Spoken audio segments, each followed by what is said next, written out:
ലോകത്തെ ആണവ യുദ്ധത്തിന്റെ മുൾമുനയിൽ ആഴ്ത്തി ഇറാൻ ഇസ്രായേൽ സംഘർഷം തുടരുകയാണ്. ഇന്നും നിരന്തരമായ മിസൈൽ വർഷമാണ് ഇരു രാജ്യങ്ങളും പരസ്പരം നടത്തുന്നത്. ടെല്ലവീവും ടെഹ്റാനും കുരുതിക്കളമായപ്പോൾ ഇരു രാജ്യങ്ങളും മറ്റ് ജനവാസ കേന്ദ്രങ്ങളിലേക്ക്, നഗരങ്ങളിലേക്ക് കൂടി ആക്രമണം വ്യാപിപ്പിക്കുകയാണ്. ഇസ്രായേലിന്റെ ആയുധശേഷിയും വാണിജ്യ ഇടനാഴികളും തകർത്ത് ടെല്ലവീവിനെ ദുർബലപ്പെടുത്താനാണ് ടെഹ്റാന്റെ ശ്രമം. എന്നാൽ സൈനിക ആണവ കേന്ദ്രങ്ങളെയും ഉദ്യോഗസ്ഥരെയും തെരഞ്ഞുപിടിച്ചുള്ള ആക്രമണമാണ് ഇസ്രായേൽ നടത്തുന്നത്. ആക്രമണം നിർത്താതെ നയതന്ത്ര ചർച്ചകൾ ഉണ്ടാകില്ല എന്ന് ഇറാൻ സ്വരം കടുപ്പിക്കുമ്പോഴും ജനീവയിൽ ചില നീക്കങ്ങൾ നടക്കുന്നുണ്ട്. ചാടിയിറങ്ങി സ്ഥിതി വഷളാക്കേണ്ട എന്ന തീരുമാനത്തിലാണ് അമേരിക്കയും മറ്റു രാജ്യങ്ങളും.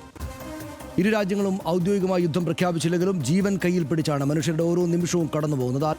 നമുക്ക് മറ്റ് വിശദാംശങ്ങൾ ഡാറ്റാ ഷീറ്റിൽ പരിശോധിക്കാം. അയൺ ഡോം തുളച്ചാണ് ഇറാന്റെ പ്രത്യാക്രമണങ്ങൾ വന്നത്. ഇതുവരെ ഇറാൻ പ്രയോഗിച്ചത് 370 ബാലിസ്റ്റിക് മിസൈലുകളാണ് എന്ന് നമ്മൾ കണ്ടു.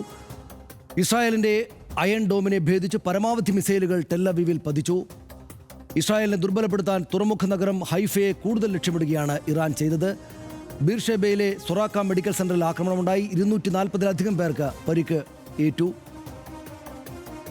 ഇറാനിയൻ സൈനിക നേതൃത്വത്തെ വിടാതെ ലക്ഷ്യമിട്ട് മിസൈൽ ആക്രമണങ്ങൾ അപ്പുറത്ത് നിന്ന് ഇങ്ങോട്ട് നടക്കുകയാണ്. ഇസ്രായേലിൽ നിന്ന് ഇറാന്റെ ആണവ പരീക്ഷണ മിസൈൽ സംഭരണ കേന്ദ്രങ്ങൾ ഇന്നലെ ലക്ഷ്യമിട്ടു.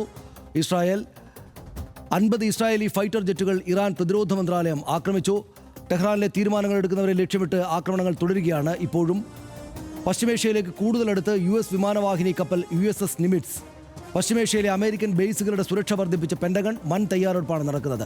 തൽക്കാലം ഇറാനെ ആക്രമിക്കില്ല എന്നാണ് വാഷിംഗ്ടൺ പറയുന്നത്. ചർച്ചകൾക്കുള്ള ശ്രമം തുടരുകയാണ്. ഇറാൻ കീഴടങ്ങണമെന്നാവശ്യപ്പെട്ട ട്രംപിന്റെ നീക്കങ്ങൾ നിർണായകമാണ് ഇനി അങ്ങോട്ടുള്ളത്. അസീം മുനീറിനെ കണ്ടതിന് പിന്നിൽ എന്താണ് എന്നതും ചർച്ചയാണ്. ട്രംപ് പാക് സൈനിക മേധാവി ചർച്ചയിൽ നിർണായക നീക്കം നടന്നു എന്നാണ് സൂചനയുള്ളത്. പാക് സൈനിക വ്യോമത്താവളങ്ങളിൽ US പ്രവേശനം ഉറപ്പാക്കിയെന്ന റിപ്പോർട്ടുകളും വരുന്നു. ഇറാനിൽ ഇസ്രായേൽ ആക്രമണങ്ങളിൽ ഇതുവരെ 639 പേർ മരിച്ചു എന്നാണ് കണക്ക്.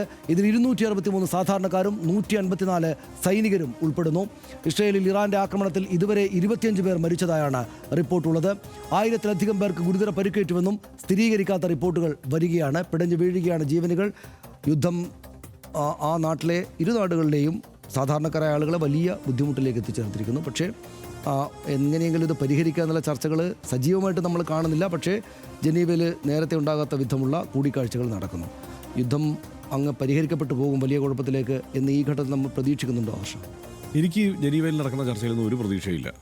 അതിനൊരു പ്രധാനപ്പെട്ട കാരണം, നമ്മൾ വേണമെങ്കിൽ ഈ പറയുന്ന യുദ്ധം മുതലാളിത്തത്തിൻ്റെ ഉൽപ്പന്നമാണ് എന്നുള്ള ഒരു മാർക്സിയൻ സങ്കല്പത്തിൽ നിന്നുകൊണ്ട് തന്നെ ഈ സാഹചര്യത്തെ വിലയിരുത്തണമെന്നാണ് എനിക്ക് തോന്നുന്നത്. അതിന് കാരണം, ഈ ആരോടാണ് ഈ സമാധാനം വേണം എന്ന് ലോകരാഷ്ട്രങ്ങൾ ആവശ്യപ്പെടുന്നത്, അല്ലെങ്കിൽ ഇടപെടണമെന്ന് ആഗ്രഹിക്കുകയും ആവശ്യപ്പെടുകയും ആ ഇടപെടലിലൂടെ ഈ പ്രശ്നം പരിഹരിക്കുമെന്ന് നമ്മൾ പ്രതീക്ഷിക്കുകയും ഒക്കെ ചെയ്യുന്നത് ആരെയാണ്? ഒന്ന് അമേരിക്കയെ, രണ്ട് ഈ പറയുന്ന ജർമ്മനിയും, ഇപ്പോൾ ചർച്ച നടത്തുന്ന ജർമ്മനിയും UK അടക്കമുള്ള രാജ്യങ്ങളെ, ജനീവയിലെ ചർച്ച നടത്തുന്ന രാജ്യങ്ങളെ. സനീഷ്, ഈ ഇസ്രയേലിന് എന്താണ് ഏറ്റവും കൂടുതൽ ആയുധങ്ങൾ എത്തിച്ചു കൊടുക്കുന്ന ഒന്നാമത്തെ രാജ്യം അമേരിക്ക, രണ്ടാമത്തെ രാജ്യം ജർമ്മനി, മൂന്നാമത്തെ രാജ്യം UK. അവർക്ക് ഈ കയ്യിലുള്ള ആയുധങ്ങൾ ഇസ്രയേൽ പ്രയോഗിച്ചു തീർക്കട്ടെ എന്നാണോ ആഗ്രഹിക്കുക, അല്ല അതവിടെ സ്റ്റോക്ക് ഇരിക്കട്ടെ എന്നാണോ ആഗ്രഹിക്കുക? അടിസ്ഥാനപരമായി ഇതിൻ്റെ കച്ചവട താല്പര്യം അതുകൂടിയാണ്. ഇപ്പോൾ യമനിൽ അമേരിക്ക യമനെ ആക്രമിക്കുന്ന, ഹൂത്തികളെ ആക്രമിക്കുന്നു എന്ന പേരിൽ യമനെ ആക്രമിക്കുന്ന സ്ഥിതി ഉണ്ടായല്ലോ. നമ്മളിപ്പോൾ എപ്പോഴും ചർച്ച ചെയ്യുമ്പോൾ ഹൂത്തികൾ ഭയങ്കര ഭീകരന്മാർ എന്നുള്ള മട്ടിലാണ് നമ്മൾ ഈ കാര്യങ്ങളെ കാണുക. സത്യത്തിൽ എന്താണ് സംഭവിക്കുന്നത്? ഈ ഇസ്രയേലിലേക്ക് ഈ ചെങ്കടലിലൂടെ ഇസ്രയേലിലേക്ക് ആയുധം എത്തിക്കുകയും ആ ഇസ്രയേലിൽ നിന്ന് അത് തൊടുത്തുവിടുകയും ചെയ്യുന്ന സാഹചര്യത്തിൽ ചെങ്കടലിൽ ഹൂതികൾ ആക്രമണം നടത്തുകയാണ് ഈ അമേരിക്കയുടെ കപ്പലുകൾ. കാരണം ഈ ആയുധങ്ങൾ കൊണ്ടുപോകുന്ന കപ്പലുകളെ ഹൂതികൾ ആക്രമിക്കാൻ ചെങ്കടലിൽ. അപ്പോൾ എന്താണ് സ്വാഭാവികമായും സംഭവിക്കുക? അമേരിക്ക യമനെ ആക്രമിക്കുകയാണ്, യമനിൽ ബോംബ് കൊണ്ടിടുക. ഇതാണ് അവരുടെ സാഹചര്യം. അതായത് ഈ ആയുധത്തിൻ്റെ ഫ്ലോ ഒരു കുഴപ്പമില്ലാതെ അങ്ങനെ തന്നെ സംഭവിക്കണം എന്നുള്ളതാണ് ആത്യന്തികമായ ലക്ഷ്യം. അതുകൊണ്ട് ഇവരുടെ ഈ നീക്കത്തിൽ എനിക്ക് പ്രതീക്ഷയില്ല. മറ്റൊന്ന്, നമ്മളിപ്പോൾ നെതന്യാഹുവിന് ഒരു തിരിച്ചടിയൊക്കെ നേരിട്ടിട്ടുണ്ട് എന്നുള്ളത് വാസ്തവമാണ്. അതുകൊണ്ട് തന്നെയാണ്, അതായത് ഇസ്രായേൽ അങ്ങനെ വല്ലാതെ വിജയിച്ചുകൊണ്ടിരിക്കുന്ന യുദ്ധമാണെങ്കിൽ അമേരിക്കയുടെ സഹായം ആവശ്യമില്ല അവിടെ. പക്ഷേ ഇവിടെ അമേരിക്ക വരുന്നതിൻ്റെ ഒരു കാരണം എന്ന് പറയുന്നത്, അമേരിക്ക കൂടി ചിത്രത്തിലേക്ക് കടക്കുന്നു ഒരു ഭാഗത്ത്, അപ്പുറത്ത് മറ്റൊരു കച്ചവടക്കാരനായ ആയുധ സപ്ലൈക്കാരനായ ജർമ്മനിയും UK-യും ഇറാനുമായി ചർച്ചയ്ക്ക് പോകുന്നു. ഇങ്ങനെയൊക്കെയുള്ള വിചിത്രമായ സാഹചര്യം ഇങ്ങനെ ഉണ്ടാകും. ഇത് കൺഫ്യൂസ് ചെയ്യുകയാണ് സത്യത്തിൽ ലോകരാഷ്ട്രങ്ങളെ എന്നുള്ളതാണ് ഒരു യാഥാർത്ഥ്യം. കാരണം ഇപ്പോൾ ഇവിടെ നമ്മൾ ഈ ചർച്ച ചെയ്യുന്നത് എന്താണ് ഇപ്പോൾ വിഷയം? ഇറാനുമായിട്ടുള്ള പ്രശ്നമാണ്. സത്യത്തിൽ ഇറാനുമായിട്ടുള്ള യുദ്ധമാണോ ഈ ഏറ്റവും വലിയ പ്രശ്നം? ഈ ലോകം വിറങ്ങലിച്ചു നിൽക്കുന്നത് ഗാസയിലെ വംശഹത്യയിലല്ലേ? ഈ ഒക്ടോബർ 2023 ഒക്ടോബറിന് ശേഷം ഇങ്ങോട്ട് 53,000 പേരെയാണ് ഈ ആലപ്പുഴ താലൂക്കിൻ്റെ വലിപ്പത്തിലുള്ള ആ പ്രദേശത്ത് ഇസ്രയേൽ കൊന്നു തീർത്തത്. വംശഹത്യ നടത്തിക്കൊണ്ടിരിക്കുകയാണ് അത്രയും പ്രദേശത്ത്. ആ വിഷയം ഇപ്പോൾ ലോകം ചർച്ച ചെയ്യുന്നില്ല. അവിടെ ഭക്ഷണത്തിന് ക്യൂ നിൽക്കുന്ന ആളുകളെ ടാങ്ക് കൊണ്ട് വെടിവെച്ച് കൊല്ലുകയാണ് ഇസ്രയേൽ. ആ വിഷയം ചർച്ച ചെയ്യുന്നില്ല. ഇപ്പോൾ നമ്മൾ ചർച്ച ചെയ്യുന്നുണ്ട് ഇറാനുമായിട്ടുള്ള യുദ്ധം. ഇപ്പോൾ ഇതെന്തായി? യുദ്ധമായി മാറി. വംശഹത്യ എന്നതിൽ നിന്ന് യുദ്ധം എന്നതിലേക്ക് ലോകത്തിൻ്റെ ആ ലെൻസ് അത് തിരിച്ചു വെക്കാനായിട്ട് ഇസ്രയേലിന് കഴിഞ്ഞു എന്നുള്ളത് കൂടിയാണ് യഥാർത്ഥത്തിൽ സംഭവിച്ചിരിക്കുന്നത്. ഇസ്രയേലിൽ ആക്രമണങ്ങളൊക്കെ ഉണ്ടാകുന്നുണ്ട്, തിരിച്ചടിയൊക്കെ ഉണ്ടാകുന്നുണ്ട്. പക്ഷേ ഇതും നെതന്യാഹു ആഗ്രഹിക്കുന്നതാണ് എന്നുള്ള പ്രശ്നമാണ് ഇതിനകത്തുള്ളത്. ഇതിനകത്ത് നെതന്യാഹു എന്ന ഒറ്റ വ്യക്തിയെക്കുറിച്ച് മാത്രം ചർച്ച ചെയ്താൽ നമുക്ക് രോഷവും സങ്കടവും വരും. അതായത് ഇപ്പോൾ ഇന്ന് വന്നിരിക്കുന്ന റിപ്പോർട്ടിനകത്ത് കഴിഞ്ഞ വർഷത്തേക്കാൾ 25% കുട്ടികൾക്കെതിരായിട്ടുള്ള അതിക്രമങ്ങൾ ലോകത്താകെ വർദ്ധിച്ചിരിക്കുന്നത്. അതിലേറ്റവും കൂടുതൽ കൂടിയിരിക്കുന്നത് ഇസ്രയേലിലാണ്. നമുക്കറിയാം, സ്വാഭാവികമാണ്. ഗാസയിൽ കുഞ്ഞുങ്ങളെ, സാധാരണ നമ്മുടെ നാട്ടിലെ എല്ലാ കുഞ്ഞുങ്ങളെ പോലെയുള്ള കുഞ്ഞുങ്ങളെ കൊന്നു തള്ളുകയാണ് ഈ നെതന്യാഹു ഉത്തരവിട്ടിട്ട് ഇസ്രായേൽ എന്ന് പറയുന്ന രാജ്യത്തിൻ്റെ രാഷ്ട്രീയ തലപ്പത്ത്. ഈ ഇസ്രായേലിനെ പറ്റി ആലോചിക്കുമ്പോൾ, പലതും വായിക്കുമ്പോൾ, ഈ അവിടുത്തെ ജനതയെ ആകപ്പാടെ കുഴപ്പക്കാരല്ല, മറിച്ച് ഈ നെതന്യാഹു. ഇപ്പോൾ നെതന്യാഹു അവിടെ കഴിഞ്ഞ ദിവസം അവിടെ ഇപ്പോൾ നടക്കുന്ന ഒരു പ്രധാനപ്പെട്ട ചർച്ച അയാൾക്കെതിരായിട്ടുള്ളത് എന്താണെന്ന് വെച്ചാൽ, നെതന്യാഹു കഴിഞ്ഞ ദിവസം ഒരു തകർന്ന, ഇപ്പം നേരത്തെ പറഞ്ഞില്ലേ, ഒരു മിസൈൽ ആക്രമണത്തിൽ ഒരു ആശുപത്രി തകർന്നു. ആ ആശുപത്രിക്ക് മുന്നിൽ നിന്ന് മാധ്യമങ്ങളോട് സംസാരിച്ചു. ഹീബ്രുവിലാണ് സംസാരിച്ചപ്പോൾ അയാൾ പറയാണ്, ഇസ്രയേലികൾ എല്ലാവരും കഷ്ടപ്പെടുകയാണ്, നമ്മളൊരു യുദ്ധത്തിൽ ഏർപ്പെട്ടുകൊണ്ടിരിക്കുകയാണ്, നമ്മളെ ആക്രമിക്കാൻ വരുന്ന ആളുകൾക്കെതിരെ നമ്മൾ ശക്തമായിട്ട് തിരിച്ചടിക്കും എന്നൊക്കെ പറഞ്ഞിട്ട് നമ്മൾ ഓരോരുത്തരും വ്യക്തിപരമായ നഷ്ടങ്ങൾ സഹിക്കുകയാണ്, നമ്മൾ ഇസ്രയേലികൾ. ഞാനും അതിൽ നിന്ന് മുക്തനല്ല. അയാൾ പറയാണ്, ഇത് 2ാം തവണയാണ് എൻ്റെ മകൻ്റെ വിവാഹം മാറ്റി വെക്കേണ്ടി വരുന്നത്. മനസ്സിലായില്ലേ? ഇത് 2ാം തവണ എൻ്റെ മകൻ്റെ വിവാഹം മാറ്റി വെക്കേണ്ടി വരുന്നത്. It is a personal cost for his fiancee as well. അയാളുടെ കല്യാണം കഴിക്കാൻ പോകുന്ന ആൾക്കും വലിയ ഒരു പേഴ്സണൽ വിഷമമാണ്. And I must say that my dear wife is a hero. കേൾക്കണത്, as be she is a personal cost. അവർക്ക് വ്യക്തിപരമായിട്ട് മകൻ്റെ കല്യാണം 2 തവണ മാറ്റി വെച്ചതുകൊണ്ട് അത് സഹിക്കുന്ന എൻ്റെ ഭാര്യയും ഒരു ഹീറോ ആണെന്ന് ഈ ചങ്ങാതി അവിടെ നിന്നിട്ട് പറയാണ്, തകർക്കപ്പെട്ട ആശുപത്രിയുടെ മുന്നിൽ നിന്നിട്ട്. ഒന്ന് ആലോചിച്ച് നോക്കണം, എന്തൊരു 53,000 പേരെ കൊന്നു. 53,000 പേരെ കൊന്നിട്ട് കുഞ്ഞുങ്ങളെ കൊല്ലുന്ന ഈ മനുഷ്യൻ, അയാളുടെ ഭാര്യ, അയാളുടെ മകൻ്റെ കല്യാണം 2 തവണ മാറ്റിവെക്കപ്പെട്ടു എന്നുള്ള പേഴ്സണൽ ബുദ്ധിമുട്ട് നേരിടുന്നത് ഹീറോ ആണെന്ന് പറയാണ്. അപ്പോൾ ഞാൻ കരുതുക, നമ്മൾക്ക് മാത്രമല്ല, അവിടുത്തെ ആളുകൾ പരിഹസിക്കുകയാണ്, അയാളെ ശക്തമായിട്ട് എതിർക്കുകയാണ്. അവിടെയുള്ള ഒരു പാർലമെൻറ്റ് അംഗം ഇയാളെ വിളിച്ചത് ബോർഡർലെസ് നാർസിസിസ്റ്റ് എന്നാണ്.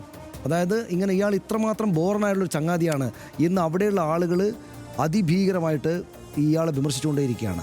എന്നിട്ട് അവർ പറയുകയാണ്, ഹീറോ നിങ്ങളുടെ ഭാര്യയല്ല, ആ സ്ത്രീയല്ല, മറിച്ച് ഈ നാട്ടിൽ ഇപ്പോഴും ഈ ബോംബുകൾ അങ്ങോട്ടും ഇങ്ങോട്ടും പോകുമ്പോൾ ആളുകൾക്ക് പരിക്കേൽക്കുന്ന ആളുകൾ ചികിത്സിച്ചുകൊണ്ടിരിക്കുന്ന, സമയം നോക്കാതെ ചികിത്സിക്കുന്ന ഡോക്ടർമാരാണ് ഹീറോകൾ.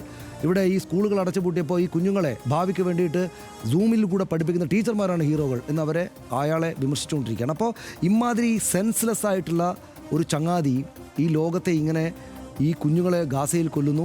അതിൽ നിന്ന് ശ്രദ്ധ മാറ്റാനും വേണ്ടി കൂടിയിട്ട് ഇവരുടെ കൈവശം ആണവായുധങ്ങൾ ഉണ്ടായിരിക്കെ ആണവായുധം കൈയുണ്ടെന്ന് പറഞ്ഞിട്ട് ആ രാജ്യത്തിനെ അടിക്കുന്നു. അപ്പോൾ മറ്റൊരു ചങ്ങാതി അവിടെ വന്നിട്ട് പറയുകയാണ്, ഈ രാജ്യത്തിൻ്റെ തലപ്പത്തുള്ള അയാൾ ഒരു മതപണ്ഡിതനോ എന്തോ ആയിക്കോട്ടെ, നിങ്ങൾക്ക് വിമർശിക്കാനുള്ള പല കാര്യങ്ങളുണ്ടാവും, വിമർശിക്കാനാണ്, കൊല്ലാനല്ല, നിങ്ങളെ വലിച്ചു പുറത്തേക്കിട്ട് കൊല്ലും എന്ന് മറ്റൊരാൾ പറയുന്നു. ഇതിനകത്തുള്ള ഒരു കാര്യം എന്ന് വെച്ചാൽ, പുടിൻ വന്നിട്ട് അതിലുള്ള അദ്ദേഹത്തിൻ്റെ അതൃപ്തി വലിയ തോതിൽ തന്നെ പ്രകടിപ്പിച്ചു. അദ്ദേഹത്തോട് പത്രക്കാർ ചോദിച്ചപ്പോൾ ഈ ഖമനിയെ കൊല്ലുക എന്ന സംഗതി ചോദിച്ചപ്പോൾ അങ്ങനെ ഒരു സീനിനെ പറ്റി, അങ്ങനെ ഒരു സാഹചര്യത്തെ പറ്റിയുള്ള ചർച്ചയേ ഇല്ല ഇവിടെ എന്ന് പറഞ്ഞുകൊണ്ട് അതൃപ്തി.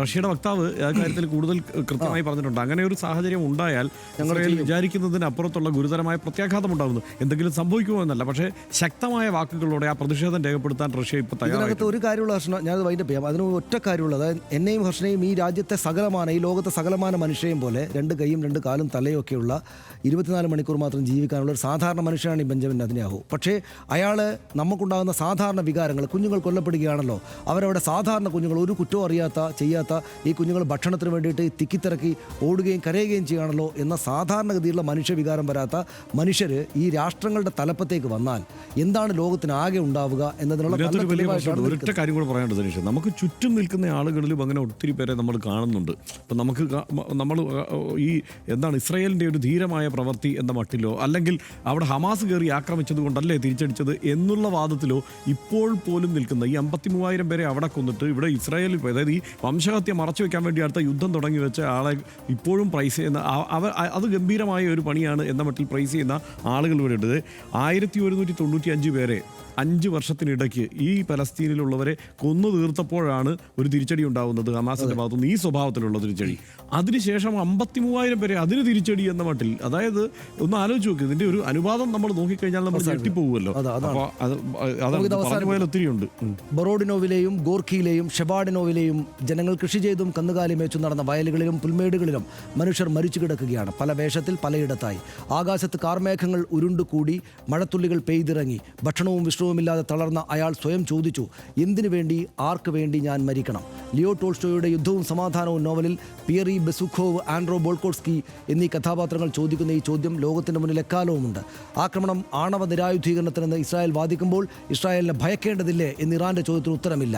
സ്വയം പ്രതിരോധമെന്ന ഇറാന്റെ ഉത്തരത്തിൽ ഇസ്രായേലിനെതിരെ നടത്തിയ നിഴൽ യുദ്ധങ്ങളുടെ മറുപട്ടികയും തയ്യാർ. ആരുടെയും ജയവും പരാജയവുമല്ല, മനുഷ്യന്റെ ജീവനാണ് വലുതെന്ന ബോധ്യം രാഷ്ട്രത്തലവന്മാർക്കുണ്ടാകട്ടെ. ജനീവയിൽ ചർച്ചകൾക്കുള്ള വഴി തുറക്കുമോ എന്ന് പ്രതീക്ഷയോടെ നോക്കുകയാണ് ലോകം. പശ്ചിമേഷ്യയിൽ സമാധാനം ഉടൻ പുലരും എന്ന് പ്രതീക്ഷിക്കുന്നു RDXും.